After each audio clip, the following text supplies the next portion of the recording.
بعض اوقات انسان جیتنے کی آرزو رکھتا ہے لیکن ہار جاتا ہے۔ دوست کا سینہ صاف ہوتا ہے لیکن اگر اس سے راز کہہ دیا جائے تو بعض اوقات اس کے دل میں طرح طرح کے وسوسے پیدا ہو جاتے ہیں جو اکثر مفید نہیں ہوتے۔ سفر، سونا اور اپنی منزل مقصود کے بارے میں لب کشائی نہ کریں، اس لیے کہ ان تینوں کے بہت سے دشمن ہیں۔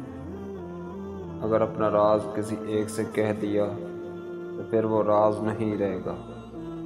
اگر چھپے ہوئے راز میں مشورہ طلب کرنا ہو تو اس طرح کرو کہ سننے والا تمہارا مقصد نہ سمجھ سکے اور مشورہ بھی دے دے۔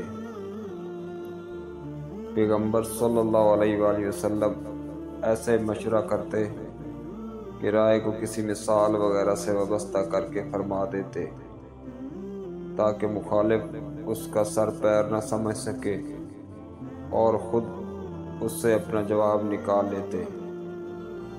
آپ صلی اللہ علیہ وسلم کے مقصد کی غیر کو بو بھی نہ لگتی۔